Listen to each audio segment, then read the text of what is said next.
Just let little boys be little boys, or let little girls be little girls, or little somethings be somethings. In my opinion. Yeah, tapi there's an agenda to be pushed. Then they will say, oh, they need to know from young so that, you know. Ya biar gedenya udah apa kayak mahir atau apa kayak gitu. Lebih like, paham lah. Ya lebih paham. But then it's like, well, if we figured it's like sex ed to them. It's sex ed. I'm not against kids getting sex ed, but sex ed doesn't have to be like to that extent. Sex ed is also, you know, like Nah, itu kan personal opinion kan. Makanya that's debatable. Right. But you know, sex ed there is sex ed that is appropriate for kids. Because you know what falls under sex ed is consent. Okay. You know, teaching little kids, hey, nobody can touch your body without consent. Yeah. If some random ass man wants to hug you and you're not comfortable with that, you're not obligated. That is part of sex ed. So I agree that there is sex ed that is appropriate for children. I think it's fine to introduce to them that sometimes some men feel and identify as women, and sometimes women feel and identify that they are men. I think just introducing it to them like very superficially, I think would not be of any harm. Yeah. But no more than that. Gak usah sampai kayak, oh hi, are we recording already? We are, right? Yes. Okay. Yeah, we are. We are. Do you mind that being like put out, like part of that conversation? It's okay. For the other people watching at home, like we were talking about this whole like trans thing for a little bit, because I mean part of it was dissecting Barbie, which is what we're here to talk about. Yep. But Alan, just why do you rate it? Oh, how much do you rate the movie? Oh, right. Okay, let's start there. I loved it so much. I watched it 3 times. Okay. I loved it so much. But my rating, overall, and an objective rating, I would give it like a solid, I think 8. 8. Yeah, okay. I'd give it like a solid 8 out of 10, I think. And those of you who follow me will know I rate it a 3 out of 10. Yeah, which is why he's here now. I need you to explain yourself. It's a bit better than, what was the other movie I watched? Oppenheimer. Yeah, no. Not Oppenheimer. Oppenheimer is 10 out of 10. Yeah, 2 out of 10 siapa ya? I just watched something that was 2 out of 10. Oh, Mission Impossible. The one with Tom Cruise? Yeah, I gave it a 2 out of 10. It was so boring, a lot of talks. Damn, okay. And I thought Barbie was a bit more interesting, jadi kasih 3, nggak apa-apa. What was your rating, Peter? 8, right? Ya, kalau POV aku itu 8, tapi kalau aku tahu POV-nya Rey, aku juga kasih 3. You know, are you connected to the microphone? No. Do you want to do that? Sure, alright, sure. And yeah, everybody, Peter's in the back as usual, so leave your highs. But explain yourself. Because, no. You know what? The Barbie hype? Girl, when I tell you the power of feminism, it came through with Barbie. Nah, bitch. Nah. And this is like the first Barbie movie ever. Well, like live action, yes. Yeah, okay. Right, because... Have you ever like watched it? Yeah, not my daughter, sorry. My sister watches it a lot when she was young. Kayak princess movies, Barbie movies. Yeah, they're okay. Tapi yang ini kan yang bener human. Yeah, live action of course, adaptation. They get a lot of money out of it. Girl, Barbie. Okay, this is literally what's our date today. We are August 28 recording this, right? This is from Deadline, August 27. So just yesterday, Barbie reaches $1.34 billion. Will become Warner Bros. Biggest movie ever worldwide on Monday. Oppenheimer nears 800 million.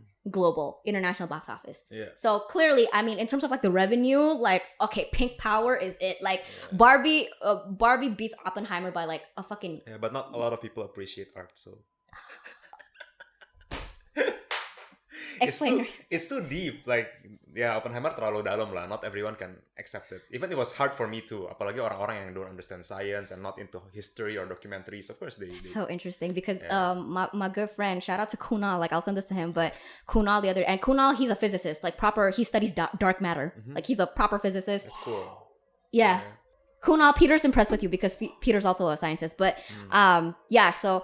And he literally just watched Oppenheimer yesterday. Yeah. And I get the impression that he's not really into it just because for him it was like a lot more. It doesn't go too much into the science of physics. I was hoping for more actually. Okay. It's the same, yeah. Right. But really quickly about Oppenheimer, not Oppenheimer. I've been calling it Oppenheimer. But really quickly, and you're probably gonna freak out because everybody's been freaking out. Shout out to my girl Gloria back in LA. One of my homegirls back in LA, Gloria. Get this. Never. Her grandmother from her mother's side Okay. is best friends with the mother of Robert Oppenheimer. Yeah. So she contributed to the destruction of. Like the mass murder of how many people? How many? Yeah, my friend did this, you know. But Indonesia we are not having that. Indonesia merdeka gara-gara dia. Okay. Yeah, no. that's true. Okay, we keep that conversation off of my show because I am not here for that one. Tapi emang the argument is that nuclear war actually created peace way faster than it should. Yeah. Okay. I know I like to get political on the show, but I don't like to get that type of political. So I don't. Yeah, you could make that argument. It takes one day to create world peace. Wow. Yeah. But yeah, fun fact. My best friend. I am basically like, what is it, like 4 or 5 circles away from Robert Oppenheimer because Gloria's my best friend, and then it's like her grandma, and then it's the grandma's friend. Yeah, friend, and then the son. Yeah, son. It's like 4 circles. It's fucking wild. One day, like I was calling Gloria, and she just like randomly just went like, "Oh yeah, you know my grandmother's best friends with Robert Oppenheimer's mom," and I was like, Gloria, I don't think that's just something like, wait, what? You know, that's crazy. But yeah, Oppenheimer. And I haven't watched Oppenheimer. Okay, that's okay. I want to. Yeah, anytime. I just don't think I have the attention span for it. Yeah, it's not that kayak, you know, Interstellar jauh lebih bagus sih. I've never seen Interstellar. Yeah, Interstellar is really good. I've never seen it. It's a movie that a lot of people bisa terima lah. Yeah. Not terlalu sciencey, and it's not. I mean, it's very sciencey, tapi yeah. it's, you know, encased in a very entertaining manner. Right. So it's very touching as well. Right. But now explain yourself why you don't like Barbie. Well, I don't like Barbie, yeah. Okay, let's start from the beginning. Okay. Beginning was okay lah. It's like the Barbie world, you know, they show how they walk with the open heel stance yang selalu berdiri gitu kan. And then they're like, "Hi Barbie," everything. That was all good. Sure. All fun and dandy. And then it comes to the point yang he goes to the real world. Oh wait, okay. Dari ininya dulu deh. Sorry ya, ini because I only watched it once, so I can't recall too much. Yeah. It's been a while too, so yeah, you're fine. Yeah. Tapi waktu itu yang dia tiba-tiba nggak bisa berdiri. Yes. On open heel stance. Mm-hmm. And the reason was she got disconnected or something from the real world. Yeah. Okay. I guess this is the plot. Okay. And then she goes to the real world. Nah, pas ke real worldnya, I saw cowok-cowok di situ tuh kayak terlalu di stigmatize atau di stereotype. I see what you're saying. Yeah. Yeah, but I don't know how bad it is in America. So what I see di sana kayak baru main basket itu kayak cewek-ceweknya yang kayak nggak bisa apa-apa, terus cowok-cowoknya yang all the strong ones, and then the construction workers like, oh let me tap that ass or something like that. Right. Yeah. They're all very rude lah. Yeah, objectify women and all that. They're all objectifying women, and then they got caught stealing something. Terus polisi juga very objectifying the woman as well. Yeah. Sexy clothes and stuff like that. Do you feel like that is over exaggerated? Of course. Okay. But I mean, I can see how kalau itu di perceptionnya woman ya. Maybe women feels objectified like that. And the movie has only like 1.5 hours to show, about 2 hours to show whatever they want to show. Makanya they have to like over exaggerate. But that's not what happens all the time. And it's not always like how the movie portrays. Gitu. Yeah. So I think itu number one. I thought kok begini banget. Okay. Gitu. It could have been done more sophisticatedly lah. Okay. Yeah. Yeah. Terus pas mereka ke office-nya Mattel, school dulu ya. They went to the school or something. Sasha's high school, yeah. Yeah, to the high school. Yeah. And it's all about again kayak what was there, kayak men yang diserang-serang gitu ya. Which scene? In the high school? In the high school. Yang mana yang men diserang? They were talking shit about men? Waktu dia ke high school kan? Atau dia ke ini ya? Oh, yang dia pergi ke LAN sama Sasha ya. She was looking for Sasha or something. Right, yeah. Tapi kan Sasha was going off on Barbie, saying about how she's like too perfect, and she's contributed to a lot of standard, the issues of like, you know, modern women, like beauty standards and like all that. It wasn't like shitting on men, so I don't. Which one are you talking about? Yeah, I kind of forgot. Tapi that's fine. I want to go to the point of the Mattel office yang pas mereka nyampe. Yeah. And all the men yang pakai horse riding, and itu agak aneh sih. Terus when they go up to the boss, she has to go through all this cubicles with all men inside, saying that only men works in these spaces. Yeah. And then they go to the office, and there's like 12 men who does not know anything about how to do their job. They're fucking incompetent as shit, bro. Yeah. So I don't know what they're trying to get at in the movie. Kenapa harus begitu banget? Gitu. Yeah.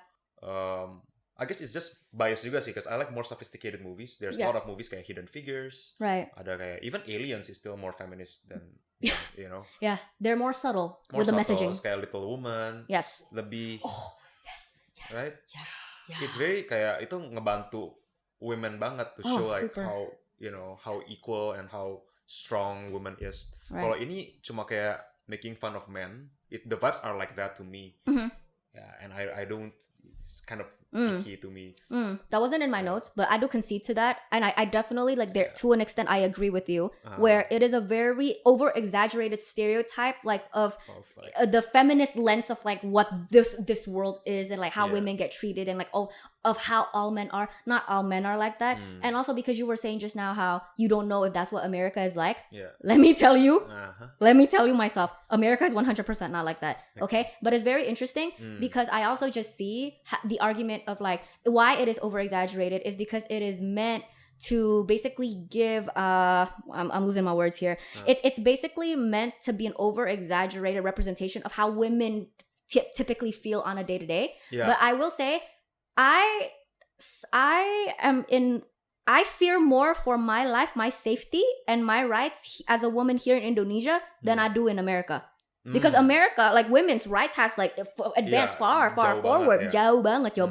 But it's interesting you say that because my experience as an Indonesian woman living here in Indonesia, like that was something that I resonated with more. Yeah, exactly. Because the reality of being a woman here in Indonesia is that we do not women's rights here are not as advanced as they are in North America. And for example, like something that I'm reminded of right now is how di Indonesia sekarang tuh aturannya yang public transport yang naik bus itu sekarang udah ada penjaganya. Jadi udah di-implement from the government that harus ada penjaga. The reason why is because there's so many sexual harassment cases on those buses. For example. So, it's interesting because it's an American movie, right? But I resonate with it more as like from an Indonesian perspective where like that is for a lot of us women here in Indonesia, that is our reality of like having to be in fear of men, being blatantly objectified. 100%. So, but America, no. Yeah, makanya America I think has much more privilege for exactly much more equal juga sih. I see the argument.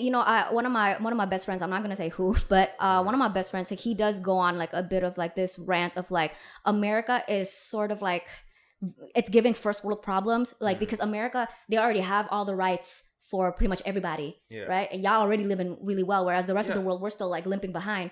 But America complains the most. I kind of whiny gitu loh. A little bit whiny. More grateful. Yes. And I also agree to your point that especially with something as sensitive as feminism and women's right, I think there is an art to do it. That's why I appreciate Little Women. Amazing. It's a really good movie. And it's subtle, it's sophisticated, it's classy. I agree. I 100% agree. Yeah. I'm quite biased. It feels so shallow. What else is on your list of why it ranked 3 out of 10? Yeah, most of it itu aja sih. It's just brain dead. Kayak ya udah nonton just for fun aja, nggak ada value-nya cuma saying how it's just a lot of agenda being pushed again and again and again. I hear that a lot from a lot of people. Of like it's shoved too far down your throat. I don't disagree with that. I guess playing devil's advocate, an argument against that would be, you gotta remember Barbie's a PG-13 movie. Right? It's a PG-13, so that means like berarti anybody above the age of 13 ya kan bisa nonton. And it's also I think part of the intention of why it's so over exaggerated and why it's so dumbed down so that kids can understand. But I don't think kids should see the world that way. I agree. Like demonizing men does not make you stronger. Yes, I agree. You gotta equalize the field kan. Jadi I don't think kids growing up thinking that all these companies run by men, they have no idea what they're doing. Right. Or even companies are only run by men. There's this like huge patriarchy yang kayak mau suppress women. Itu kayak masih nggak ada di at least in the US ya. Kalau di Indo mungkin masih ada lah yang sexismnya masih ada. Like in the movie it shows that they're trying to push that agenda to like as you say maybe kids. Right.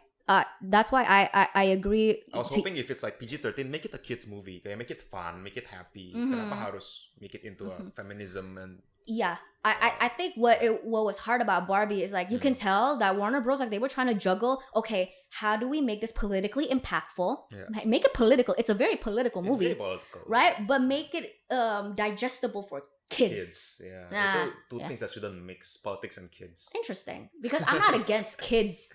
I'm not against kids getting involved in politics. I was a kid that was very heavily involved in politics, like at a very young age, and that's because of my mom, right? Kenapa, Peter? Every time you do that, it freaks me out, Peter. Is there something wrong, Peter? Okay. I should fire you. I'm kidding. I'm kidding. I love you, Nora. I'm kidding. I like to bully Peter. What was I saying? Right. I'm not against kids being introduced to politics, especially social politics. I think it's important, but I do agree. Again, with our conversation earlier about even sex ed for kids, right? I agree. Like, kids should receive sex ed, but there's there's a way to do it, and there are some things that should definitely be left out. Yeah. I do agree. Yeah. I see the point a lot of my guy friends make about how that's just a very unfair representation of it's men. Very unfair. And then it goes on with when they went back to the place. Yeah. And all the men was running, jadi kayak patriarchy. Di Barbie Land. Yeah, yang si Apis Ken balik. Yeah, Ken balik, and he was like, "Oh yeah, we rule now." And all the women was like, "Oh, I love serving and everything." Yeah, even then it just doesn't look right to me.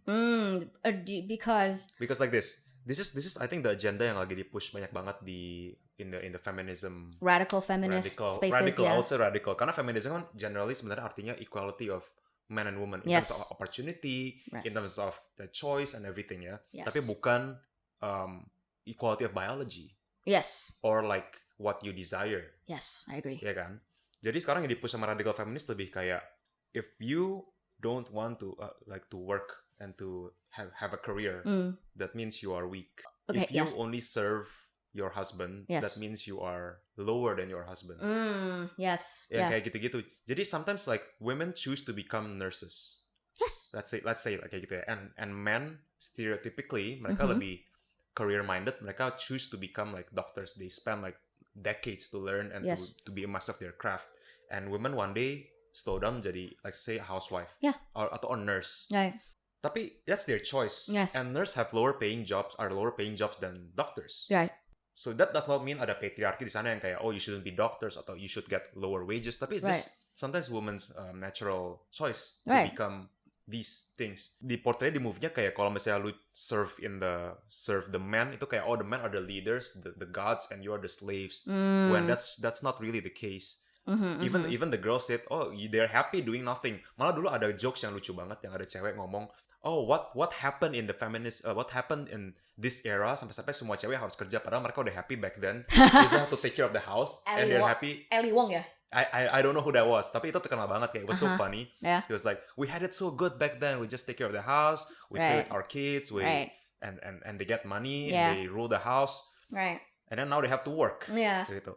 I'm not saying all girls don't need to work.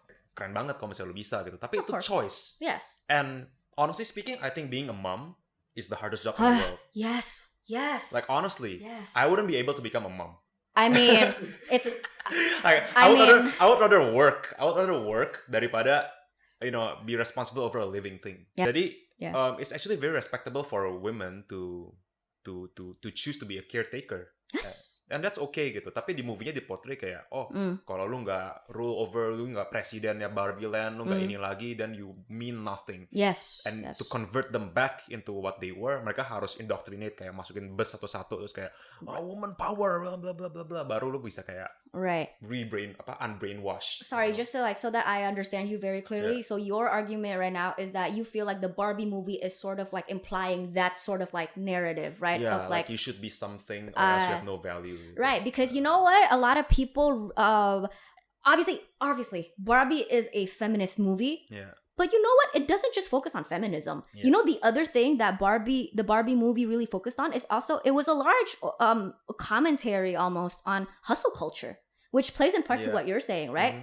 Of just how we've been conditioned by society to believe that our sense of self-worth should be pegged on how much output we are able to put out into and contribute to capitalism, right? And that also intertwines with like the whole girl boss hustle culture, like, you know, it all merges together. But no, yeah, I agree. And something that I really wanted to say is that, you know, what's very interesting about this whole radical feminist narrative that, being a mother means that you are subjecting yourself to the patriarchy. And, you know, that, you know, what's very interesting is that people don't say that about caretakers for the elders for some reason. Do you know what I mean? No. People, there's this one creator. I love him so much. His name is Chris Punsalan, at Chris Punsalan. I have no idea if not, I'm going to put this up on TikTok probably. And like, I don't know if he's going to see this, but like, Chris, his full-time job, well, he has like multiple full-time jobs, but his main one that he's famous for online, he takes care of his grandmother. Very old. Full-time caretaker. Gendong ke tempat tidur, ganti popoknya kayak gitu, like everything, right? He's a full-time caretaker. And there also, it's not, Chris is a man, but then, you know, there are also a lot of women out there who are full-time caretakers for like their elderly parent or like maybe their grandparents, right? And it's just so, I've thought about it, right? It's interesting. How come like when it's taking care of like the elders, that it's not there's no feminist discourse of like whether or not this is patriarchal and whether or not this is you know, you're bowing down to men. It's like some, you know, it's a very, if anything, it's a very difficult thing to not difficult, sorry, what am I trying to say here? It takes a level of, I think, strength, and like definitely it comes with maturity for you to willingly secara ikhlas want to take care of somebody other than yourself. Right? So I agree with you. Maturity and also passion aja sih. Yeah. Some people have the passion to just be caretakers, and some people want to be breadwinners atau hustlers, you know. Right. Or be the provider mindset. Right. Ada yang kayak gitu kan. Jadi to me, it's okay kalau misalnya you want to be a housewife, but be a good one.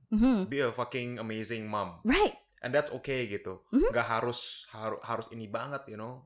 Harus jadi presiden, harus jadi apa gitu. Or or you know what, hell, like even if you want to be a stay-at-home dad, hey, be the best stay-at-home Go dad. ahead. Yeah, 100%. I know 2 people who are stay-at-home dads, and they're amazing dads. Amazing dads. No, and you too, Peter also has a friend who's a stay-at-home dad. And I really want to say something, like my gripe with so much of like the far left radical feminist movement, like back in the States, like it really exasperates me, is because the whole point of feminism is so that both men and women are at liberty to pursue whichever version of their life that they want to pursue. In the US, right? So it don't matter if you want to be a cat lady with like, you know, 9 cats, no kids, no husband, and you want to go, you know, climb up that corporate ladder, become like the next president of fucking I don't know what country, or you just want to stay at home and you want to raise 9 kids. Which, again, like you said, tough as hell. That's the hardest job in the world, and it's the being a parent, like a mother or a father, being a parent is the hardest job in the world, and you are the most underpaid, and it is the most taken for granted, and it is the most underappreciated. So I 100% agree on that end. Yes. What else? On your 3 out of 10 list. But if I think about it again, one thing I like about the Barbie movie is that dia nunjukin bahwa you can be a stereotypical Barbie.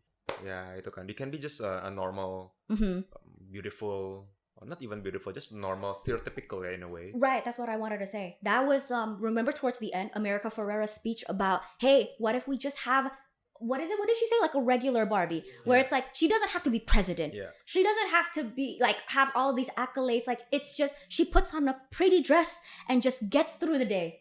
And that, oh my God, that really, really fucking hits, right? Because that's also, you know, with me as a woman and like, you know, being a feminist, and like sometimes what comes with it is like, so, you know, suddenly you call yourself a feminist, and it's like, okay, that means you have to be like, you got to be doing the most, you know. It's BTM mindset, it's the be the most mindset, right? There's like this narrative of like, you know, if you're a real feminist, like you gotta like be the most, do the most, have the most, and it's like, girl, I just want to get out of bed. I just want to breathe, and like I love that ending scene so much, bro. I love that one. I gave 2 points for that one. Go. Yeah, that was 2 points, and the last 1 point was when Ken and the other Ken they like touch nipples and sparkles go out and they start dancing. That's an extra 1 point, and so they got a 3 out of 10. Why did you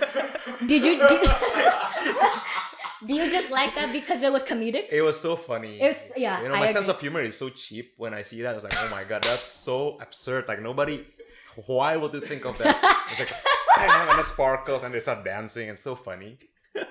Yeah, no. Oh god, that fighting scene at the beach. So so funny. It's so funny. No, okay, that's all. That's on your list. Yeah. My list is long. My list is okay. If it's the list of my gripes, right? Because Barbie, I love it, but there were things that I took issue with. There was one thing that I backstory. Peter and I actually we filmed this Barbie review episode, just the two of us, but then that file got corrupted, and then I was like, wait a second, Rey does not like this movie, so I should invite him on the show to spice things up, right? And then ever since then, Peter, I haven't told you yet. I think the first thing that I said in when we took that episode together, I think the first thing that I said was I had an issue with how they sidelined Midge. Remember Midge? No. The pregnant one. Oh, yeah. Right? And they kind of that's Midge, but let's not talk about her. So I looked at that and I was like, wait a second. No. You do not.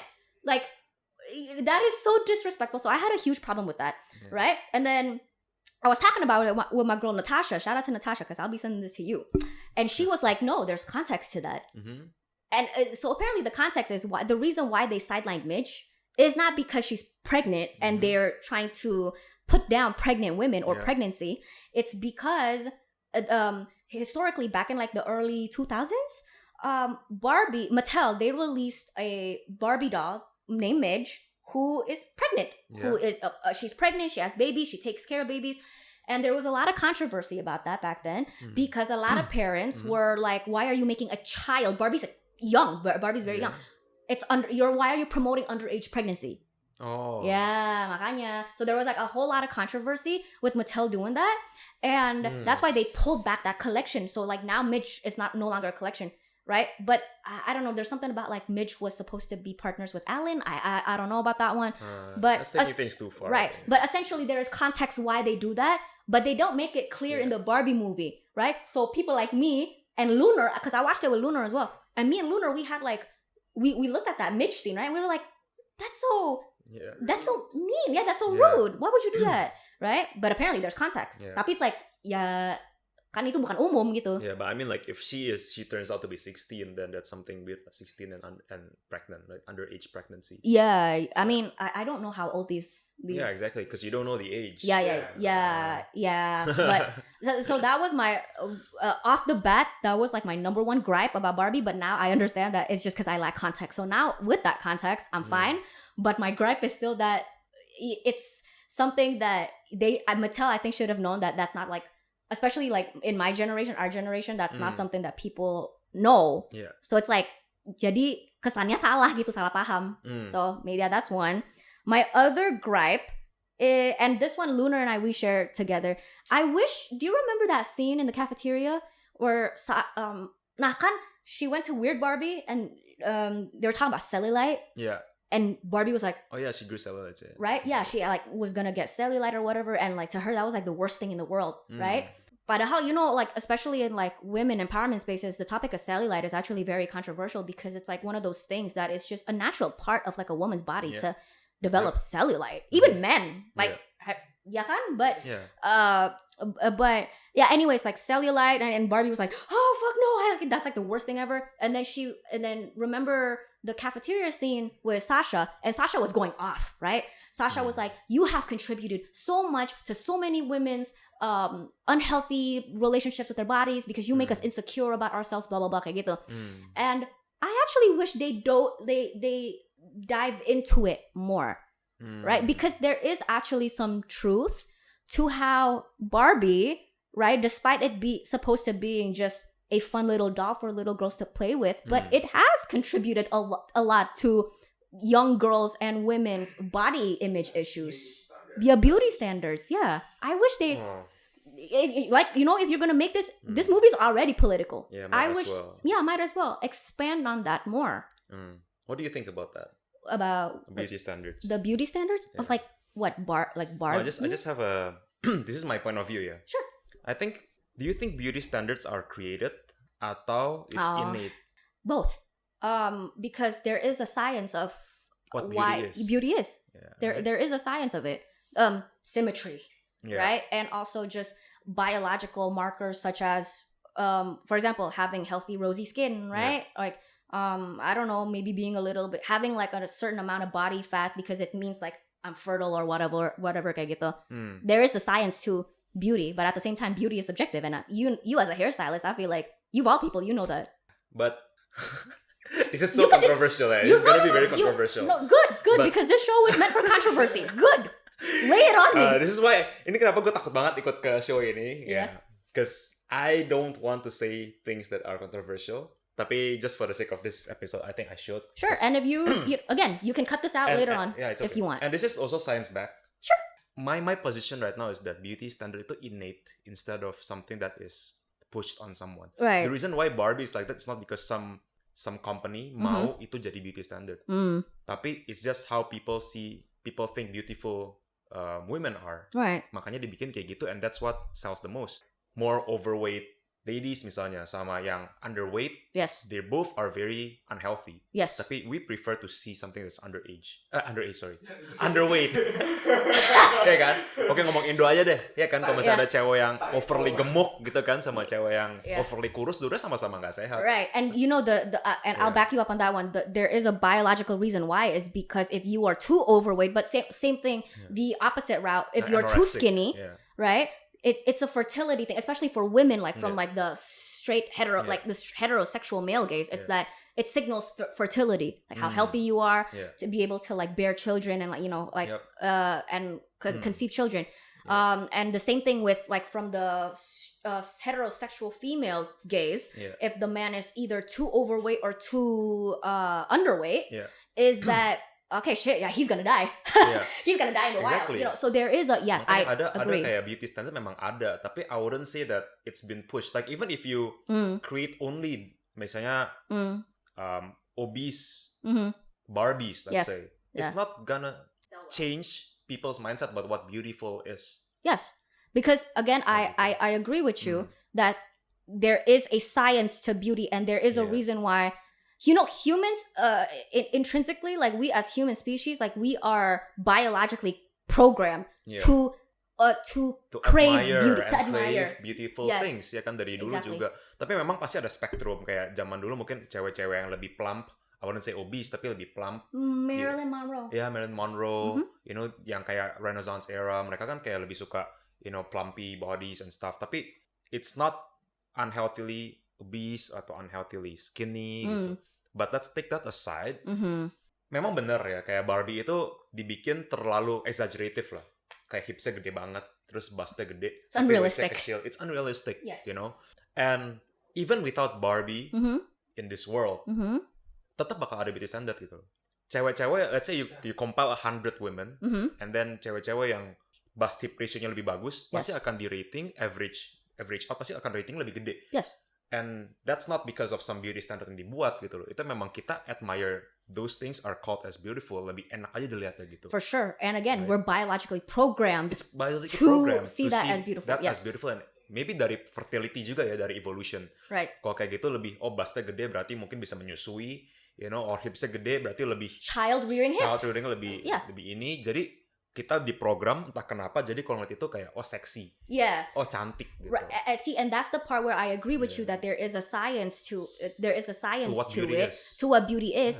I'm saying, but to the like you also admitted that just now yourself, that with Barbie, in Barbie's case, and like in a lot of other like what we've seen in the media, it's been over exaggerated, right? Because you know, based on the science, is that you want to be, let's say, like if we're going to talk about women, the science says like as a woman you can't be too fat, you can't be too skinny, but that's like a really large range, right? Of like the middle is a very large range. I'm saying where imagine a spectrum, like if it says like, okay, you gotta be like exactly like in this pin like coordinate right here in order for you to be deemed to be considered beautiful, right? Now that one is societally constructed, like that one is a societal consensus of like, okay, you have to fit within like this very narrow range on the spectrum of what in order to be considered beautiful. So it you know, it's padahal it's like it's not a point where we have to get to. Tapi to me it's it's a area. Yeah. Jadi you can be beautiful while being,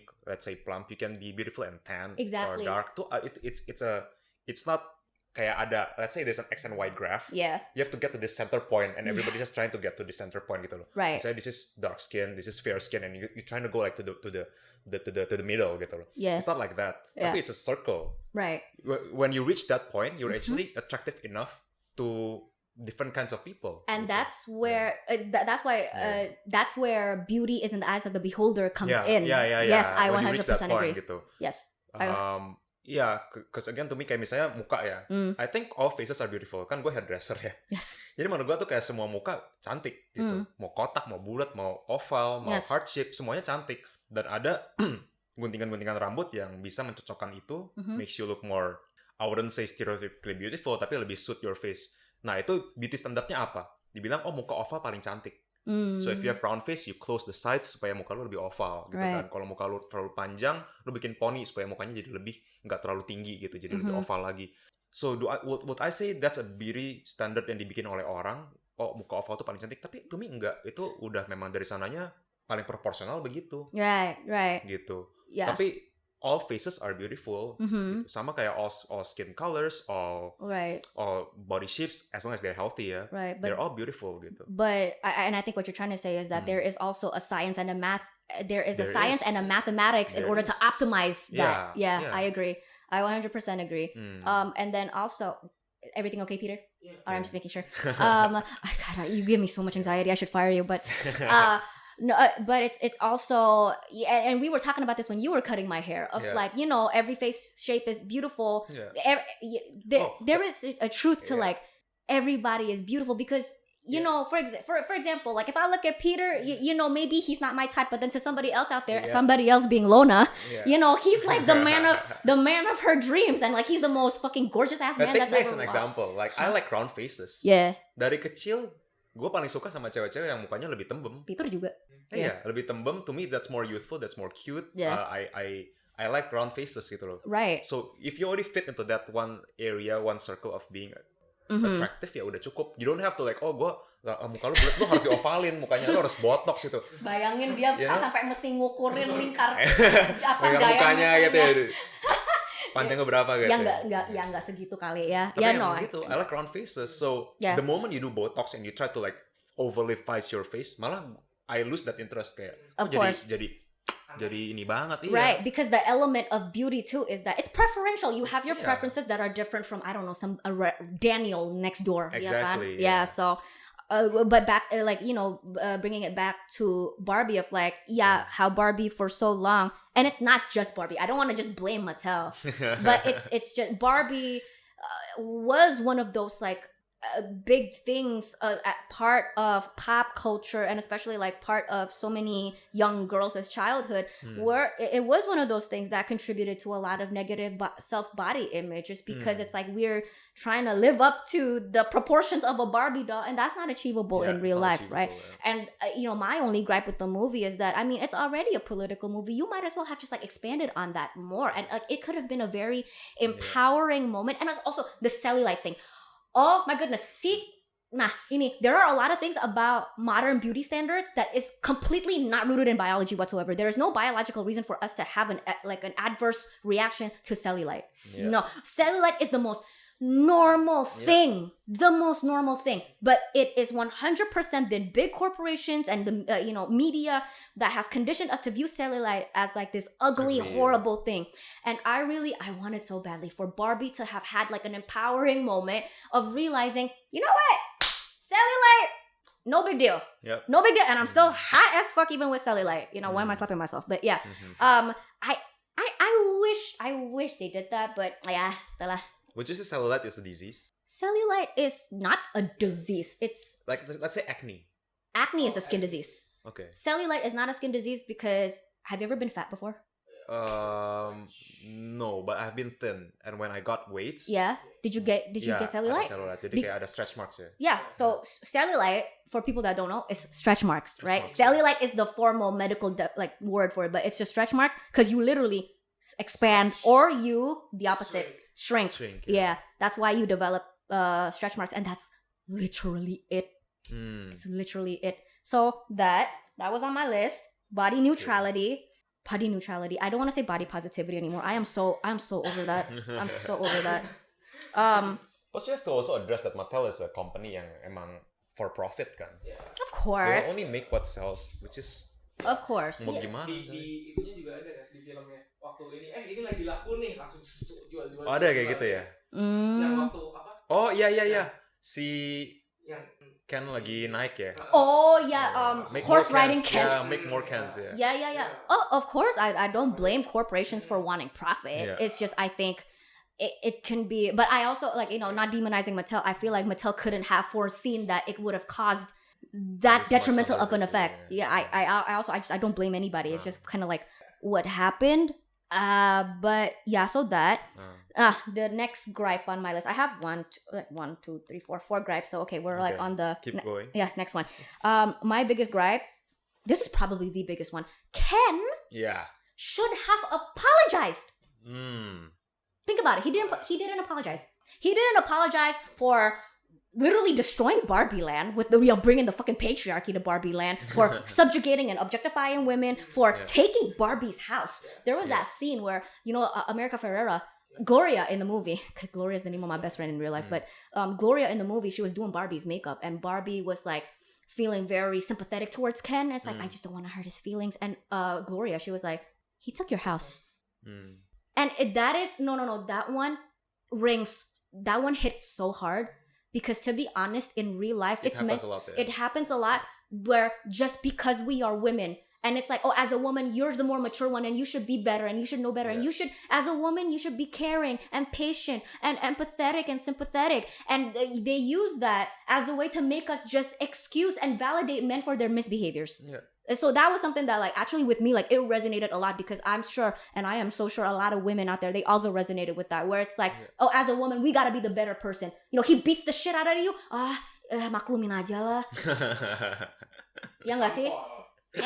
We as women, we've been conditioned by misogynistic patriarchal ideals that, oh, when a man misbehaves, it's like, oh, number one, it's probably our fault. It's something to do with us.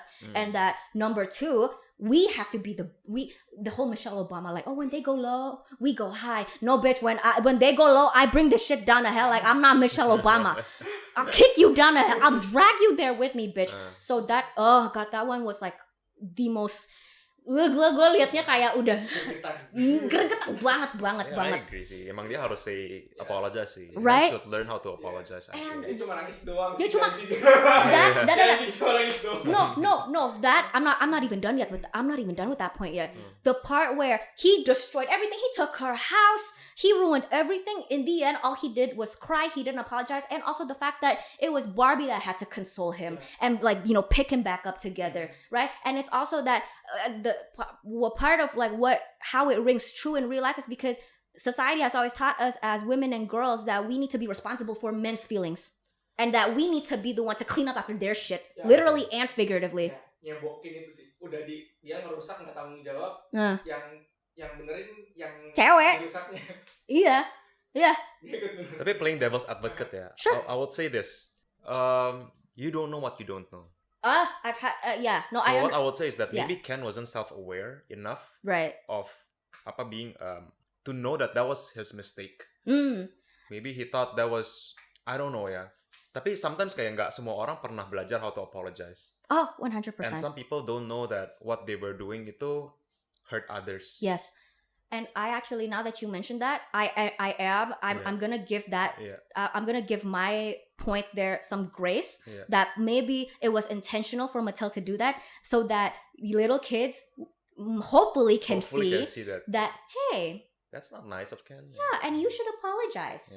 Yeah. And so it could be like, it might have been like a subtle teaching moment. I don't think kids would understand. It should have been said. It should have been shown. Hey, Barbie, I hurt your feelings. I took your house. I destroyed your things, and I'm very sorry. And responsible for it. And take and take accountability. Yes, exactly. Jadi memang men kayak, this is more relatable to the current society. Men are just not taught to kayak say sorry. Exactly. They have too much pride, too much ego. Terus they say kayak men cannot harus nggak, ya gitulah, terlalu tinggi egonya kan. 100%. Begitu disalahin blaming their situation, terus kayak victimize himself, nangis, you know, tapi nggak pernah actually say sorry and accountability for what they have done. Kalau dia ngerasa kayak nggak pernah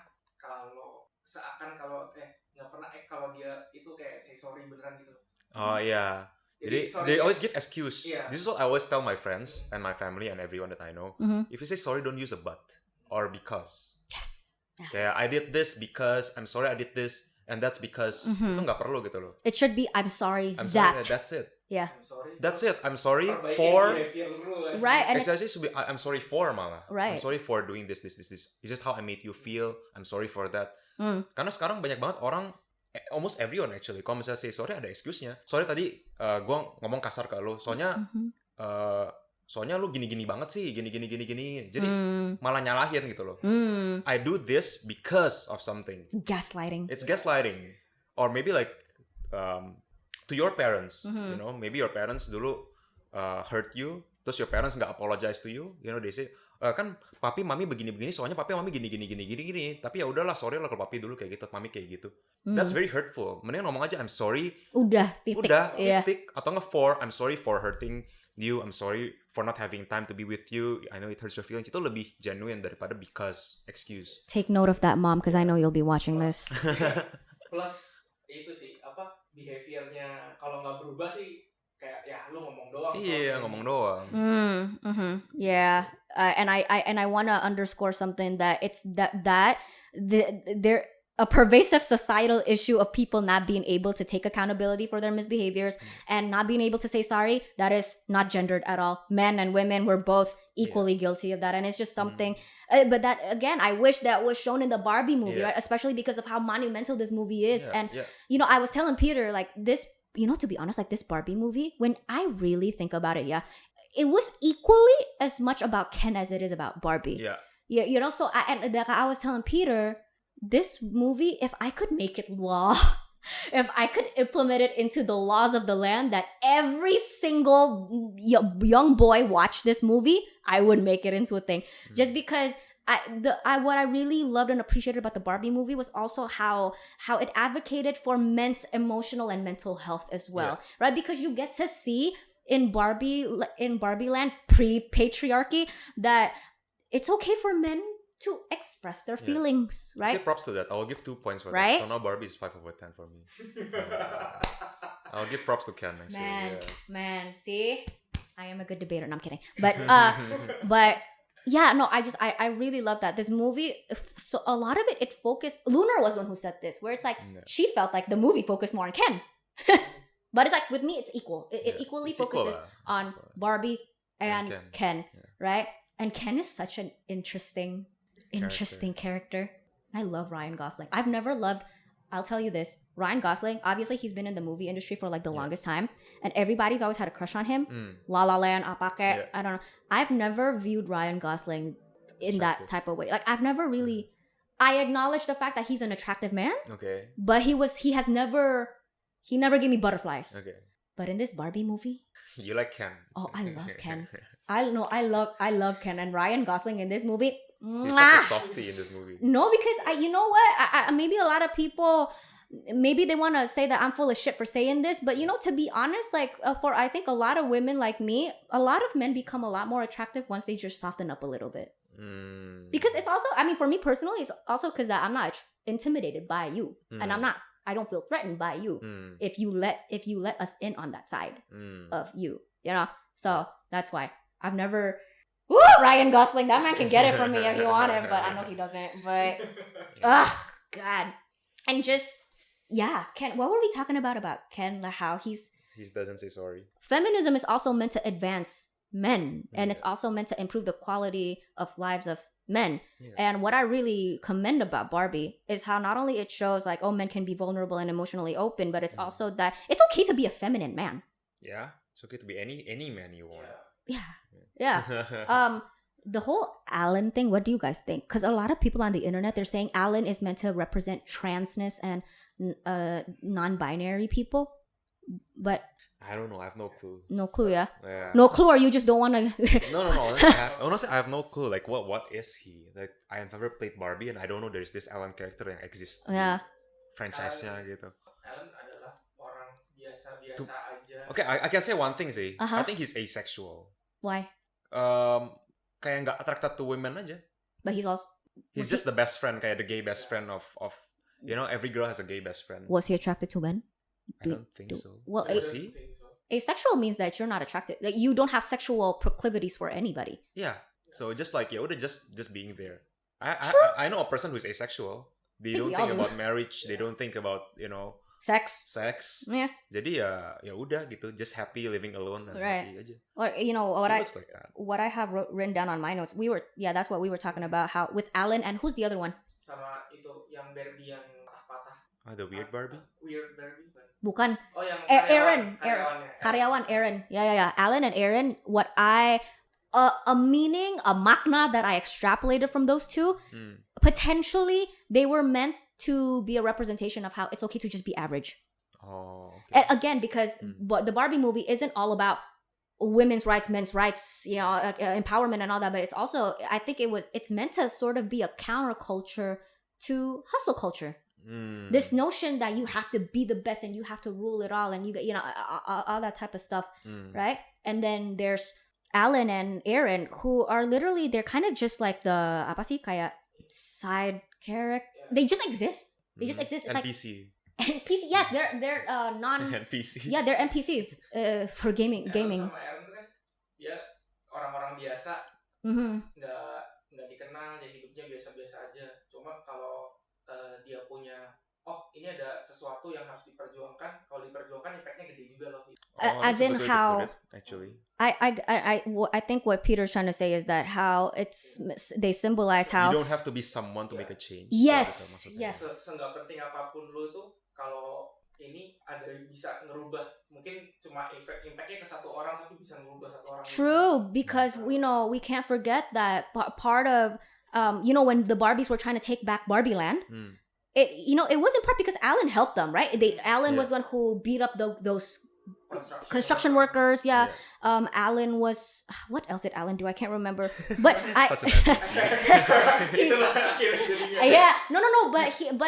what I do remember is that Alan played an active part in helping the Barbies succeed. Yeah, he helped in kidnapping you then.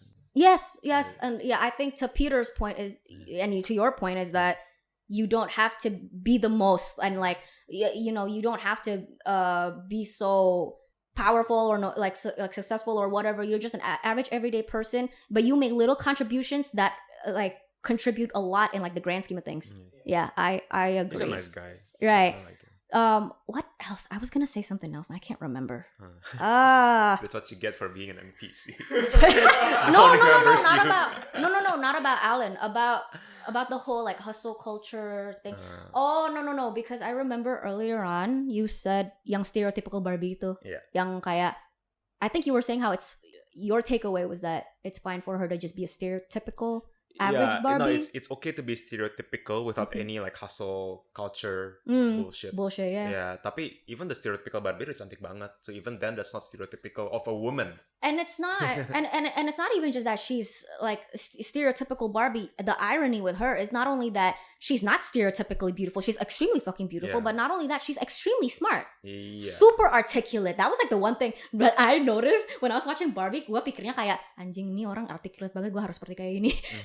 Like so, just like not verbose. I mean, she is a little bit verbose at times, but like she's just so like the vocabulary, man, right? She's smart. Super, super smart. And my takeaway, malah, was that it's ironic that stereotypical Barbie was called stereotypical, even though she's not. And in my head, in my sociology analysis of that is, I think that was meant to sort of show how, the patriarchy has always pushed this narrative that as women, in some sense, like you're never enough.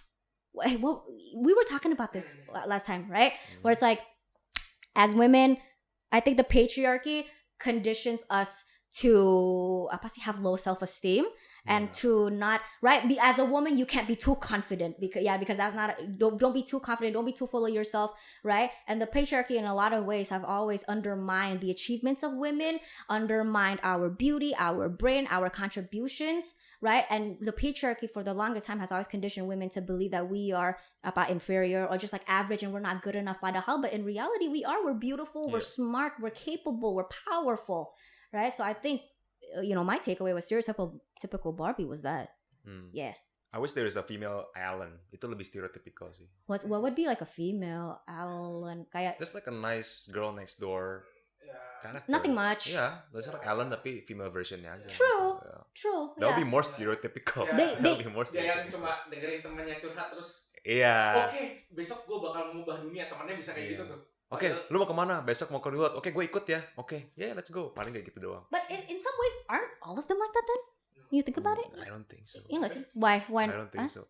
Kayaknya mereka punya kerjaan satu-satu. Yeah, everybody has their jobs. So they're mermaids. I don't know. True. As in like they just kind of, literally they just exist. They don't really. Yeah. Right, because Alan didn't really do anything. Yeah, Alan cuma kayak pop up here kayak, hey Barbie. Kalau ada dia lebih enak, kalau nggak ada juga nggak. Dan nggak hot, Alan nggak hot kan. Jadi ada kayak female yang biasa aja gitu. My two fattest points about Barbie. Number one, I think Barbie was also meant to be a sort of a representation of my brain is kind of like dying a little bit, but I think it was meant to be a commentary on like the manosphere. Do you keep up with like, Andrew Tate Sneako, all that like fucking alpha male bullshit? And at some point that was a really big issue, right? And I remember I used to see this one guy, and back in the States, his mom is a elementary middle school teacher, and don't ask me why on our first date with like this guy that I was previously seeing that we were talking about Andrew Tate, but yeah, we were talking about Andrew Tate, and he made up the point. He said the point that that Andrew Tate is actually like having real world ramifications for a lot of young boys, because they see Andrew Tate and he has like a lot of followers and like super like a lot of likes, and it's proliferated all around the internet, and a lot of young boys, they're internalizing a lot of his misogynistic, sexist messaging, and she saw that happening in her classroom with a lot of young boys saying very like sexist things, and it's like, the teacher would inquire, where did you learn that? And these boys would say, yeah, Andrew Tate, I saw that like on fucking TikTok or YouTube or whatever. And I feel like in many ways, the part where Ken kind of like fucked up Barbie Land because he brought over the patriarchy. And did you, when you think about it, how quickly he did that? It was overnight. Yeah. It was overnight. And I think that was, I could be reaching, I could be so reaching, but I think it was meant to be a representation. It was meant to symbolize how quickly a lot of very harmful ideals, such as not even just patriarchy and misogyny, but like racism or just hatred, bigotry in general, how quickly it can proliferate. That's why that one scene, I can't remember, it was the mom or Sasha, Gloria or Sasha, but someone said it was like the Spanish flu. Yeah, kan? Because it spreads very quickly. Yeah. So, yeah. I mean, you can take it that way. But to me, it's just like maybe the movie just didn't have enough time to dilly-dally. I'll give some grace here. Aku tuh orangnya super like. Yeah, you delve deep into things. I overanalyze things. I have the propensity to do that. So I could be pulling that so far, like from out, like I could be pulling that from out of my ass. I really could. But that was one thing that I thought about. So I'm just sharing that. Yep. The other thing, the really big fat point. Something that was like really impactful for me. Do you remember the scene that was, Barbie was showing, they brought Gloria and Sasha to Barbie Land. And then the patriarchy just started, right? Yeah. And a lot of women, they passed by the beach. Remember? Then suddenly it's like Barbie started realizing how roles-nya jadi beda banget. And then it was like a lot of women appealing to the male gaze and being very, I mean, maybe, sorry, kasar, but like promiscuous or like, appealing to the male gaze, essentially. It's like the politically correct way of saying it. And I don't know about you, I actually thought that was meant to be like a commentary, sort of counterculture moment on like the modern feminist narrative of what it means to be an empowered woman. Something that I also really hate that has been proliferating like amongst radical far left feminist spaces is that somehow there's this narrative that, it's an empowering thing to basically be a slut.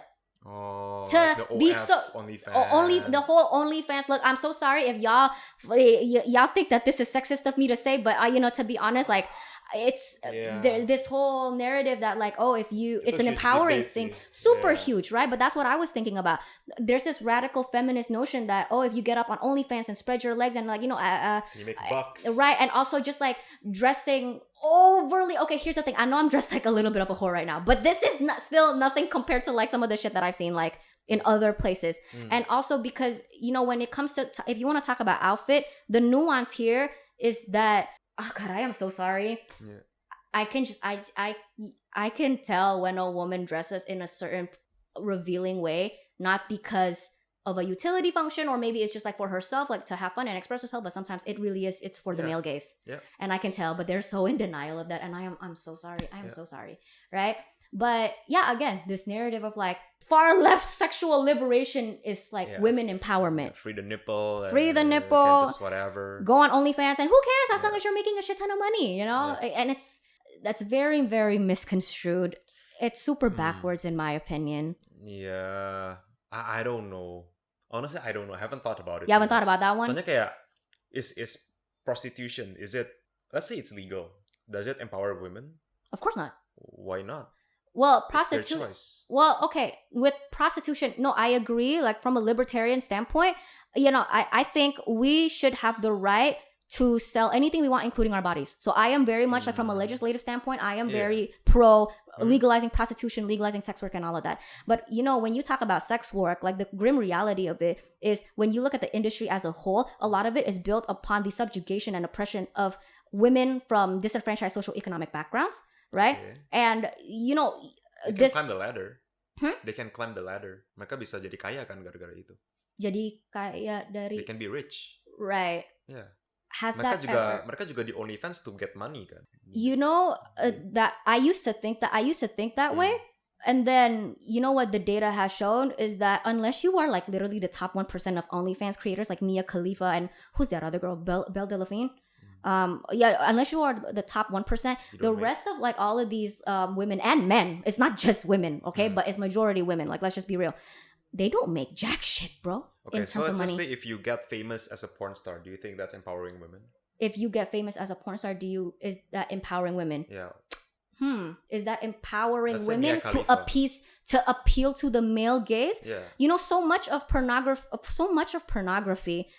there could be the argument that, hey, I make my own autonomous decision to become a porn star. And I'm glad, like, okay, a part of it is that I'm glad that now we kind of live in a time where there are women in certain parts of the world where they become a porn star because they want to, not because they have to. Yeah.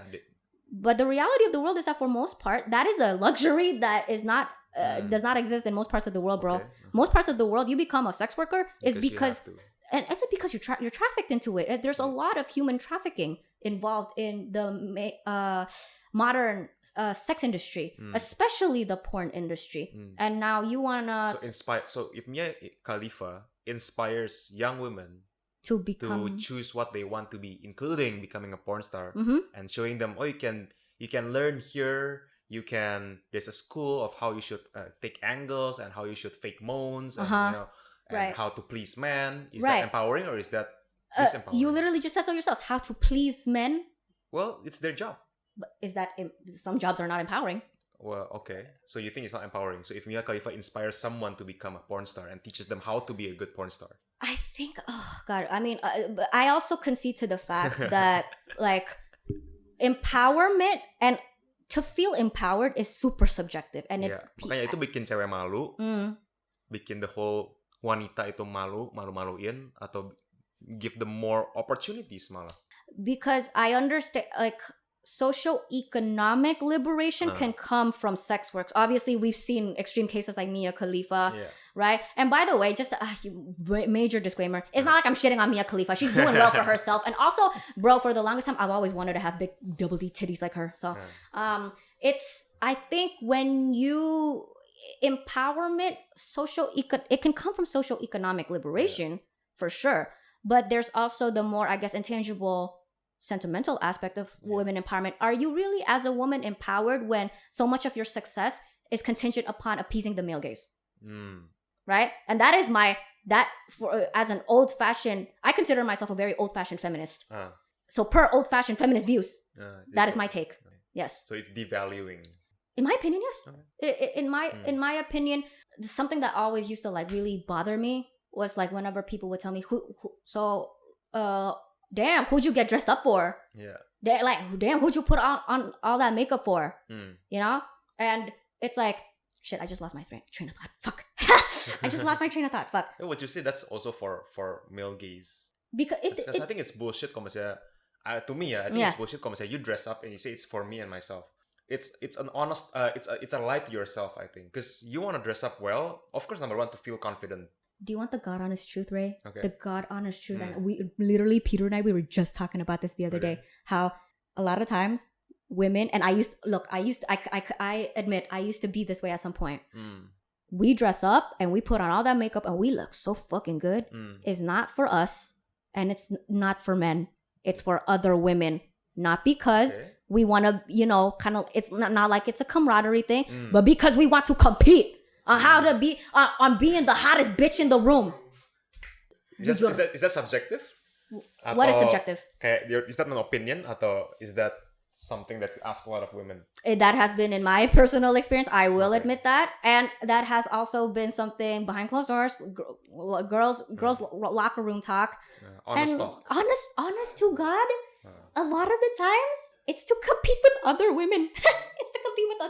It's not even to impress men, but it's to be able, it's for the ego, it's for the satisfaction, jerking our egos off to be able to say, I am the hottest bitch in this room. Okay, let's take that to men. Kayak cowok-cowok pada beli jam tangan yang paling mahal, so that they can feel like they're the most successful and the best among all the men. Right. But what's that for?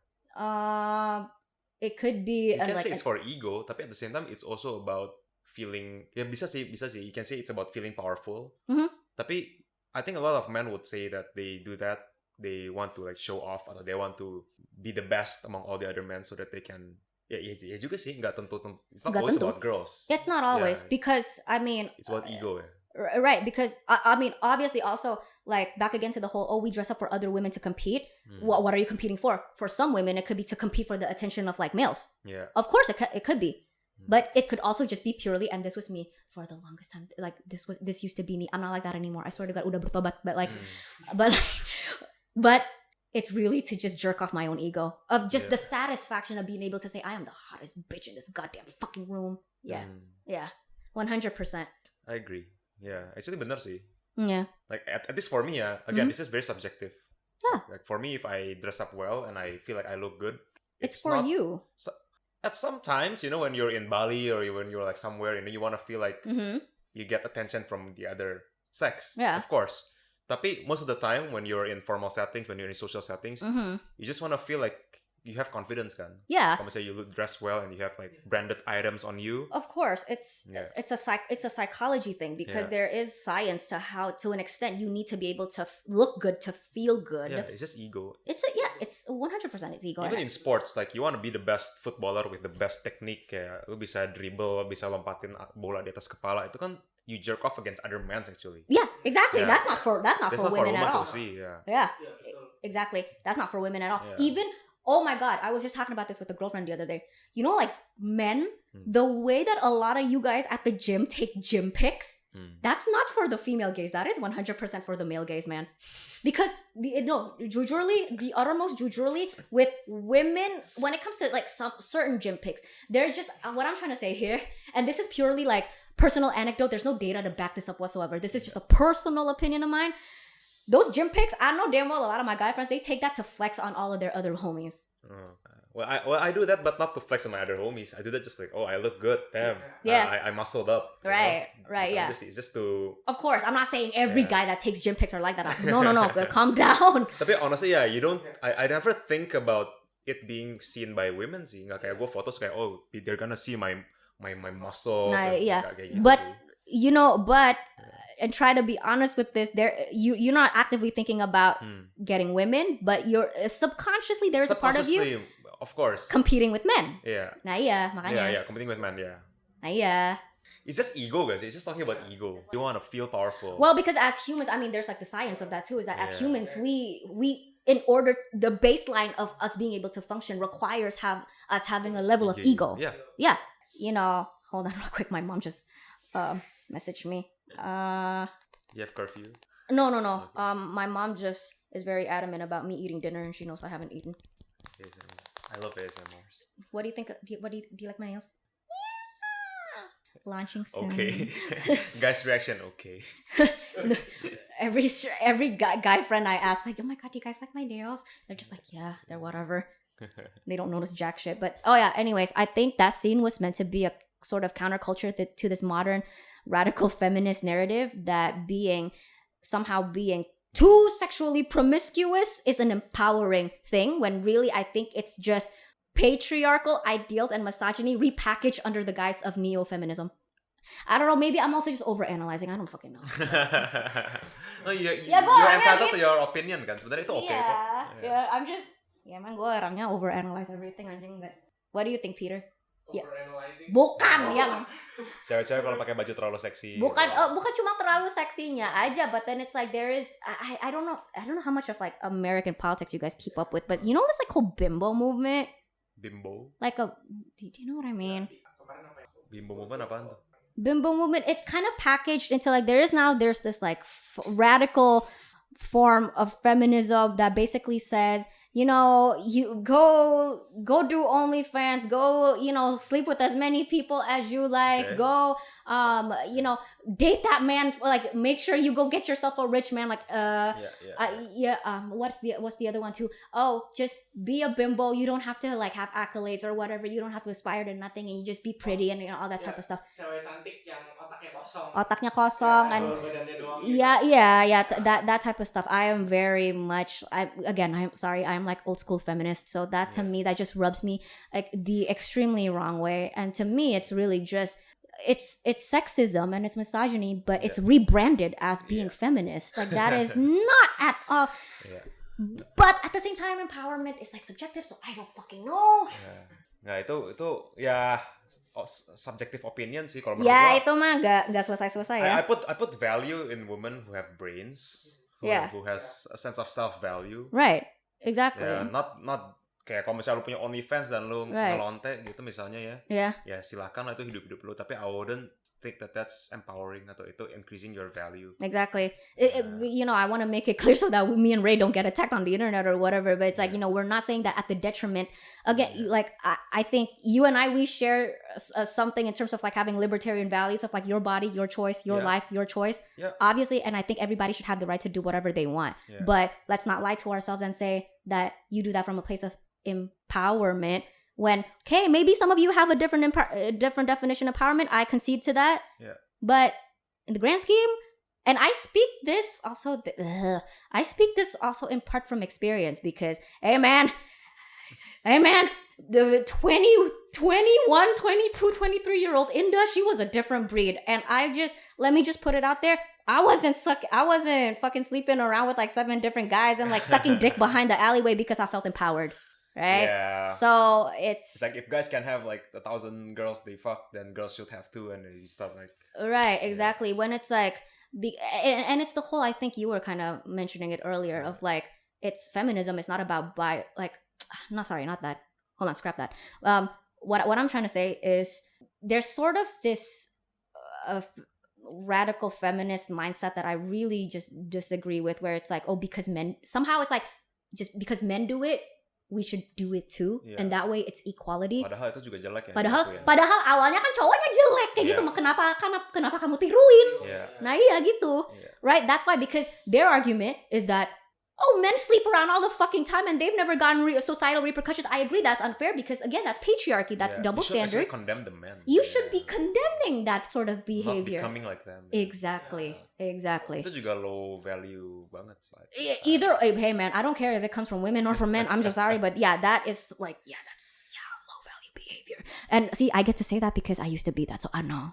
I was in terms of my sense of self-value, I was at a very low place in my life. Paling penting itu buat cewek ya, especially in Indo, I think it's about you gotta have value to yourself. Right. And it's so much of that's a different conversation. Kalau enggak, your value jadi about being attractive to men. Your value is placed upon others. Right, and likewise too, like with men, right? It's like men as well, right? Because so many men, I've met men like this where it's like literally the only thing that they can think about is how to pull bitches, and it's like your life can't just be about how sexually attractive you are to women and how much women you pull and how much women you can sleep with. It's like there are other things of what makes you a man, not a male, but a man. Yeah, this is a lot of gender. Like, what do you guys think? Kalau misalnya cewek-cewek punya OnlyFans gitu, do you think that's empowering?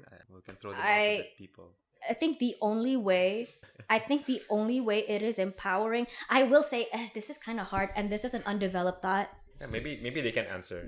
Because ada debat. Okay, let's be real. Okay, Mia Khalifa? Yeah, Mia Khalifa. I mean, props to them. They make a lot of money. Terus mereka juga socio-economic liberation and empowerment. Mereka jadi naik banget itu loh. They are in TVs and they are invited to events, to DJs. Tapi do you think that's empowering atau itu sebenarnya devaluing women? Because the only thing that again the difficult part about having this conversation is that people have different definitions of what it means to feel empowered. Exactly. Right? Stretch that. And no, don't scratch that. No. Let the children speak, because maybe for some people it's like I feel empowered as long as pukul mati apapun yang aku lakukan asal aku bisa menafkahkan keluarga. Yeah. Then in that case, jual diri. Yeah. Maybe some people are like. And also because look, another thing too, people just because you value it doesn't mean other people value it. Yeah, value is placed differently. Nah, yeah, makanya. So yeah, that's true. Interesting conversation. Definitely we'll have it in a future podcast episode, so stay tuned. But yes, what else? You made a really good point about waktu itu kamu ngomong and I noted it down. You said boys' night had girls in slutty clothing appealing to the male gaze to satisfy their sexual perversion, but girls' night only had girls. Do you want to expand on that more? Or no? You are the worst co-host. No, I'm kidding. But that's what he said. Yeah, why? I think it's the whole. I do want to have a conversation about like patriarchy and matriarchy sih. Soalnya boys night kalau in real life boys night juga banyak yang nggak ada girlsnya. We have fun just playing video games. Yeah, see. Yeah, Jadi true. Why was the movie like that portrayed that way? That is true. I don't know. No, you're right. Tapi kayak beberapa mungkin kehidupan beberapa perusahaan tertentu atau tim-tim tertentu, perusahaan tertentu gitu, ada boys night biasanya ada ini. Paling gampang deh. Kenapa karaokean banyak LC-nya selalu ada kalau boys lagi kumpul kan karaoke LC-nya cewek, tapi kalau cewek-cewek nggak ada LC cowoknya. But you know what? I'll stick up for the men on this one. Then that's not truly boys night, because boys night is 100%. It is for the boys. You chill, you play video games. You are not trying to appeal to the female gaze. You're not trying to get bitches. None of that. That's not boys night. That's literally ini cowok yang ngelonte aja. Iya, cowok lagi cari lonte. Cowok lagi kayak ngejajan. Iya. Ya beda. You're right. Boys night in real life. It happens. Does not. You don't need. Nggak kayak di Barbie, where they're like, all the women in like fucking like slutty ass. I used to go to house parties, terus cuma main board games with all my guy friends. Yeah. Right. So I agree. That was a very, I think, over exaggerated. Yeah, over exaggerating. Yeah. But okay, last part of the conversation: patriarchy versus matriarchy. Okay. Let me start off with this. Yeah. What do you think is a matriarchy? And describe a matriarchy. A society where it's led mostly by women. Right. So a gendered system of power distribution, right? Yeah. And it's like a lot of people were making the argument that because here's what's interesting. I used to be very much against both patriarchy and matriarchy, and I think it should just be whoever's just the most competent. That's the perfect world. Right. There's no such thing. But you know what's very interesting? A lot of people are now saying, you know what? A lot of apparently we've been understanding matriarchy incorrectly, because a lot of people, they model their understanding of matriarchy as an inversion of the patriarchy. The patriarchy means men rule everything, and maybe you'll disagree with me on this, but the patriarchy, it's men ruling, and they rule with fear and control. Yeah, the adjectives there are weird. Yeah, I see. Yeah. This is me also just like paraphrasing shit that I've learned, like on the internet, right? So matriarchy is just reverse, right? but a lot of people think that the matriarchy would be the reverse, where it's like, oh, women dominate and men are subjugated, and like, you know, like men fear women and are scared of women. Nah, exactly. But a lot of people make the argument matriarchy actually operates off of motherhood, where it's children belong to everybody, and you know, women and men, like, we exist peacefully and nobody rules over like one another.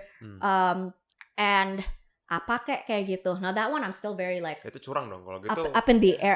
Itu patriarchy juga fatherhood and being responsible for your family and what? Ya kalau misalnya matriarchy is like that, then patriarchy can also be nice. You know what? Let me play everybody the video that I am talking about. Like, I have a lot of thoughts about this one.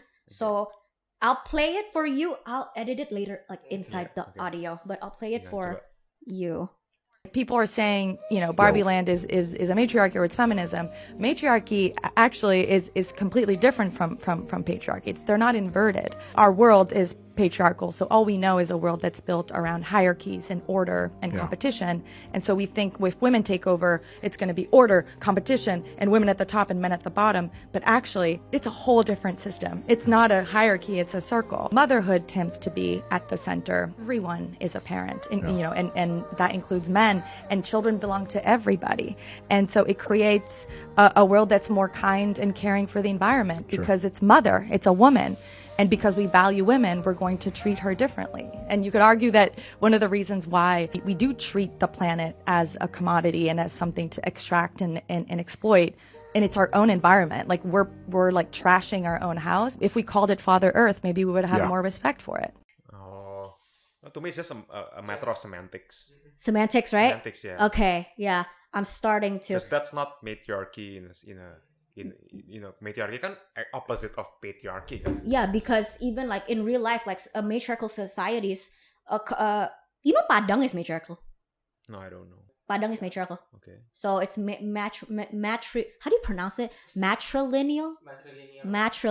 Yeah, it's matrilineal, and the whole like the girl's parents pays the dowry, like type shit. I don't know. Peter was telling me about it, but like even in real life, matriarchy, the way we see it, is kind of almost the inversion of patriarchy aja nggak sih? It's like it's still order and hierarchy, and it's women at the top. So I don't know. I thought that was like a very interesting conversation, because it's been like on my FYP a lot of how people are saying this is why we need a matriarchy, because with matriarchy semantics ya. Itu kayak curang banget. Kalau gitu bisa aja dibilang kan patriarchy is where fatherhood and responsible man taking care of the nuclear family and it's just law and order and being, you know.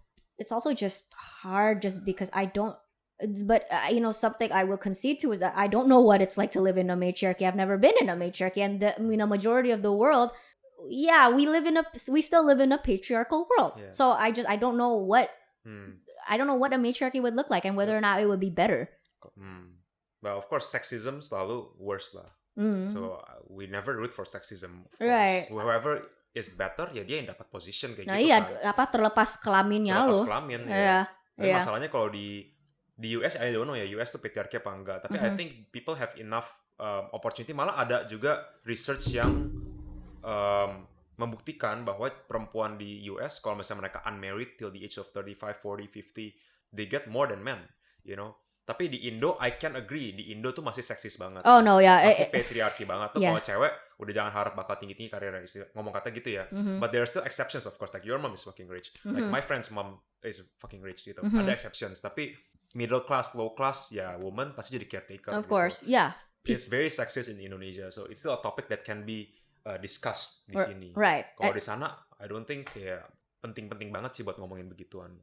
Everybody already get equal opportunity kok. Banyak researchnya juga for income and for job opportunities. Malah cewek tend to be more like trustworthy and stuff like that. Banyak banget researchnya di US. Yeah.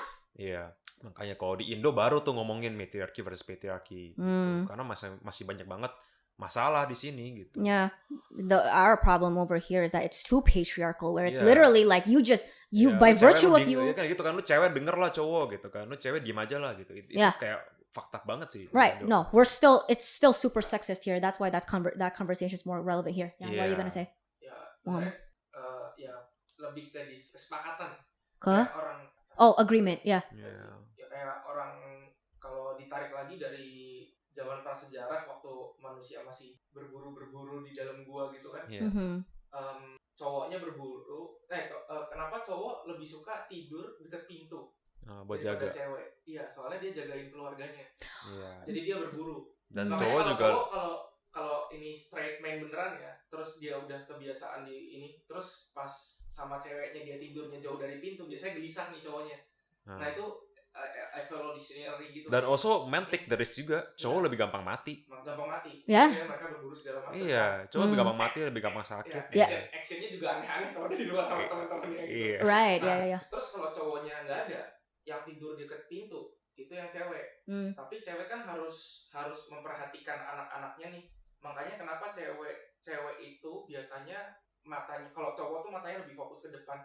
Gak bisa gini, cewek tuh yang ada di belakangnya sini bisa kelihatan tanpa harus kepalanya nengok. Our peripheral, you mean? Our periphery? Jadi mungkin secara biologically cewek lebih aware of a lot of things gitu maksudnya. And you do know the cowok laser focus. Jadi kalau sampingnya kalau kena ada apa-apa, cewek lebih tahu nih di sampingnya ada apa. Cowok kayak bodo amat. And you do know the evolutionary reason of why, right? Is because as women we are more susceptible to, we're more threatened by our environment. That's why we've developed. You know, it's true. Me, I, as women, every woman will agree to this. Spatial awareness. Like of course we have to, because it's evolutionary too. It's like, you know, at any moment, like we could get raped, we could get murdered, we could get, you know. So it's an evolutionary thing for sure. We're way more aware. Makanya kan kalau lagi sama cowoknya kan, lihat deh cewek itu yang di ini kamu kayak gini-gini. Pas kita nengok, jangan ditengok, gimana kalau tengok gak kelihatan. Nah kalau cewek tuh bisa nggak nengok tapi kelihatan. Nah, you know what? I'm not gonna lie. Yeah, that is correct. Jadi, I can be like. Ya, abis itu kan mereka kan kayak kerjasama nih antara si cowok dan si cewek ini. Siapa yang take ininya? Kalau cowoknya berburu, ceweknya yang ngasih. Kalau cowoknya mati, ibunya yang cari makan, kakaknya yang jagain. Nah nanti kakaknya akan ngedevelop kayak gitu. Makanya karena dari dulu evolutionnya kayak itu gitu. Jadi patriarchal kan jadi. Jadi kayak gitu. Dan kita juga punya kemampuan masing-masing yang kalau secara stereotip ya, kalau cowok kemampuannya lebih ke sini, kalau cewek lebih ke sini. Secara stereotip. Again guys. Stereotip. Tapi again kalau misalkan lu bisa jadi bapak rumah tangga yang baik, terus si ceweknya yang lebih jago cari duit ya kasih ke yang expert lah. Yeah. But I do something that I do agree with like this whole patriarchy versus matriarchy conversation is that, okay, Barbie Land is a matriarchy, right? Yeah. Barbie Land is a matriarchy. But notice how in a matriarchy, men literally could just exist. They weren't subjugated. They weren't objectified. They weren't sidelined. They just exist. They could still live life. They still had their jobs. Like they were like cheerleaders, or they were lifeguards, right? That was Barbie Land under the matriarchy. And then look what happened when it was the patriarchy. And patriarchy involves this, you know, I'm still up in the air about this one, but this is the argument that is being reverberated around. That when it was the patriarchy, it had to involve women being subjugated and objectified and stripped away of their position of power. Okay, devil's advocate. Sure. Okay, ketika it was matriarchy, ketika itu cewek-cewek yang rule over Barbie Land. Okay, define how ketika Barbie Land jadi Ken Land. Yes. Itu cewek-ceweknya apa aja yang menurut you doesn't deserve that kind of treatment? Misalnya, is it that when they serve in the restaurants, atau is it because of the male gazes yang mereka start to Wait, sorry, I don't understand what you're saying. Why do you say that it's that they're being objectified and subjugated? Yeah. Well, okay. In which scenes, misalnya? I mean, first of all, the scene where Barbie took Gloria and Sasha, and you know they passed by the beach, and it was the scene of like she used to be a scientist. Okay. She used to be a scientist, and now she's just been kind of like. Dia jadi apa sekarang? The waitress, right? The waitress and like, you know, serving the men like the beer and everything and like, you know. Ya, sekarang kalau misalnya ketika itu lagi Barbie Land, lagi cewek, matriarchy. Right. Who served the drinks? Who served the drinks? Women got their own drinks, no? In the Barbie scene? Nobody was serving them anything. Oh ya? Yeah? No one was serving anyone anything? Or did they even drink? Mereka minumnya nggak ada air. Itu si Barbie doang. Nah, makanya siapa yang serve kan? Nah, sekarang pertanyaannya adalah, if no one served the drinks, let's just say that the men did not serve. Jadi bukannya kayak man below woman, terus mennya serve the drinks and have to like cheer all the Barbie, hey, good throw, good job gitu. Gak ada cowok-cowok yang kayak gitu. I can't remember. Ada gak sih cowok kayak gitu pas di Barbie Land? Barbie Land that were cheering. Cheering for the woman playing the. They were there was the cheerleading scene, and then Alan was like, "Oh guys, be careful" or something like that. Nah, berarti ada dong. Berarti was that objectifying men? No, because they're cheering on women. Nah, ketika kalau ceweknya yang cheering for the men. I'm not even talking about cheering for the men. I'm literally talking. They're literally serving the men. Nah, kalau serving kayak gini. When it was Matriarchy, no one was serving the drinks, right? Yeah, I mean there was no drink serving scene. So if the guys choose to take on the job, misalnya cewek-cewek mau bayar nih, gue bayar lu $5 deh, yang penting lu serve gue hari ini, bring me the drinks. And if guys were to take that job, would that be objectifying men, atau would that be voluntary action? Hold on, if the man voluntarily chose to take the money to serve. I mean, essentially, that's like the whole sugar baby like thing, right? I mean, and it goes both ways. What I'm trying to say is that ketika it was Patriarchy, ketika it became Canland, cewek-cewek ini start serving, was that out of slavery atau out of they choose to do so because of some? But they didn't choose to do so. They were brainwashed because Ken came back to Barbie Land. Ken came back to Barbie Land with like what his version of what I mean. Patriarchy. He brought patriarchy back from the real world to Barbie Land, and it wasn't their conscious decision to pick up their jobs as like a waitress in like skimpy clothing and like serving the men drinks, you know, all that type of shit. They were brainwashed into that. That wasn't an autonomous. It's I wouldn't go as far as saying it's slavery, but it wasn't an autonomous decision, and it was very much misleading. Yes. Itu sih yang I don't get in the movie. Kenapa tiba-tiba cewek-ceweknya mau degrade themselves yang tadi dari presiden misalnya. Tiba-tiba mau jadi server di restoran gitu. Kayak why? Right, exactly. And also remember the scene with the president, the ex-president of Barbie Land, and she's been brainwashed into thinking because she said she was like, this is so much better than being president. You know, this is so easy, blah, blah, blah. And that is actually like something that is happening like within like the real world today, like radical feminist narrative of like, as a woman, you know, don't buy into this whole bullshit of like, you have to work hard or whatever. It's like they want to go back into like the whole, just let men serve us. And they think it's empowering. But then really it's like, no, at the end of the day, like who does that ultimately benefit? So it's, that's why I was on that train of thought. Okay, makanya for me, my opinion kayak gini sih. If pertama the loaded question is why were they able to get brainwashed? Itu kan nggak dijelasin, tiba-tiba mereka ke brainwash aja gitu loh. Because a president misalnya kayak Hillary Clinton gak mungkin tiba-tiba mau jadi server of a man gitu loh, karena she knows she's a president gitu kan. Jadi kenapa bisa tiba-tiba berubah? That is the part that I don't get. I guess because anybody's susceptible to being brainwashed. No, when you think about it, really. Yeah, I don't think so. I actually no. I think the opposite. Kalau misalnya udah kayak presiden, they wouldn't value unless there is something that she gains. Misalnya, gue jadi presiden, capek banget nih, gue nggak bisa tidur, gue nggak bisa apa-apa. Terus sekarang gue dikasih duit $100 sama cowok, terus gue cuma harus serve. This is a better life for me. Baru itu fair menurut gue. Yeah. Kayak daripada gue cepet jadi presiden, I choose voluntarily, even though bilangnya brainwash atau apa. Gue brainwash udah, gue kasih lu $100, lu gak usah cepet-cepet jadi presiden. Gue kasih lu duitnya $100, lu cuma kasih gue minuman doang. And if she thinks that that's fair, it's fair gitu. To me, ya udah fair aja gitu. But that's still would that be bad? But that's still based off of a lie and like apa sih? What's the word I'm thinking about? That's still based off of a lie and a. It's not like you are selling short of your body atau your sexiness, tapi it's just a voluntary choice for me ya. Kalau misalnya menurut lo kayak gue presiden, gila kali lo suruh gue $100 doang, gue gak mau. I guess what's difficult about this conversation is I was gonna say that it's not.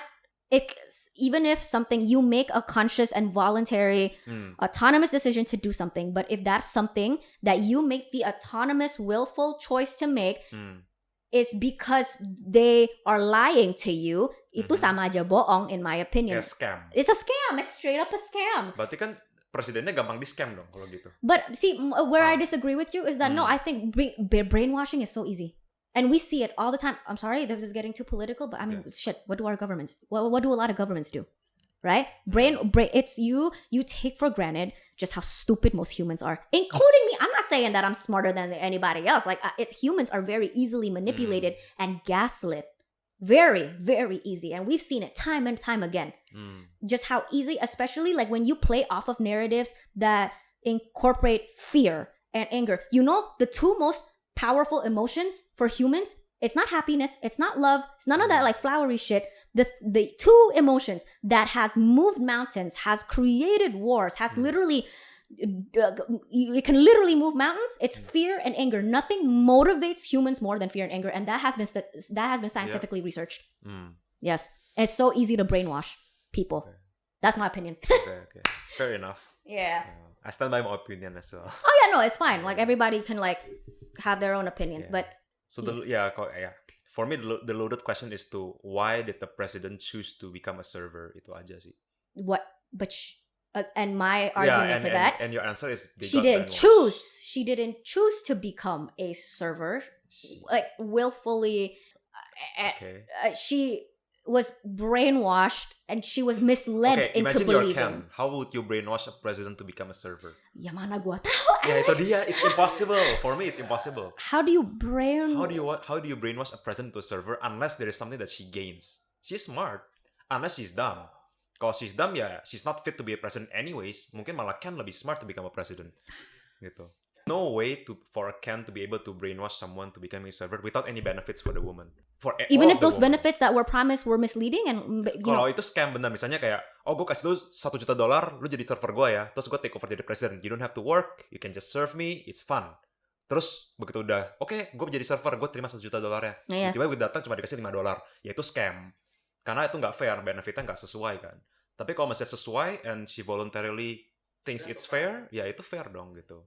That's not, that's you can say that's brainwashing, tapi kesepakatan ya, dealnya kan $1 juta jadi server. Nah, that's a very big philosophical, not philosophical. That's a whole debate on ethics then, of like. Makanya why did the president become a server? That's the loaded question. Why did all of them who had jobs choose to become?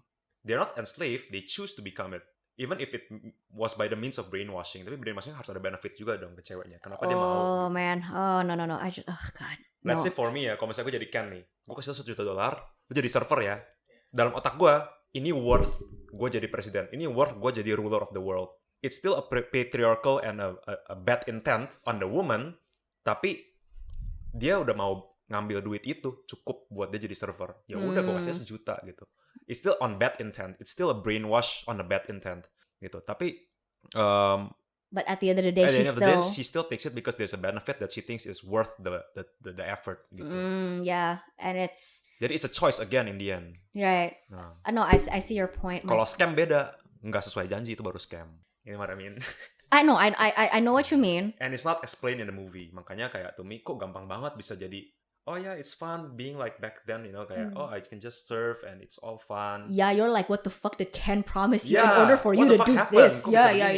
Yeah. Unless itu kudeta, kayak cowoknya use force. Kalau force kan cowok generally lebih stronger than woman. Nah kalau pakai force kayak overthrow the government beda lagi. Bisa. Yeah. Ini kan enggak. Gitu. Yeah. Kalau pakai force dia nggak bakal bilang lebih enak sih. Iya, dia bilang enslave. You know, I thought about an argument to what he said, but it's definitely something I should not put out there. I know I push the boundaries of being controversial in this country, but I know my limits, and if I say what I'm about to say, I will 100% get in trouble, so I will just not do it. You can just say it and cut it. I'll tell you once the cameras are off, because it's definitely something I can't put out. But see, you guys, with Barbie goes deep. Yeah. And that's the one thing. You know what, to wrap this up, like what I really appreciate about the Barbie movie is that it went beyond my expectations. I was expecting, jujur, expecting a fun ditzy movie. A kid's movie. A fun movie where I get to just turn my brain off. Fantasy. But no, my brain was working overtime and making all of these like social political analyzations, bro. Like, oh my God, that went so fucking deep. And then the song with Billie Eilish, I started crying. So good. It's a good song though. It's a good song, and it's also, it's so, my goodness, I don't know about you guys because you guys are men, but when you're a woman and you listen to that, no, I'm sorry, but I'm speaking from the heart here, of just like, as women, and it's like, it's just never enough, whatever we do, and it's like, what are we made for?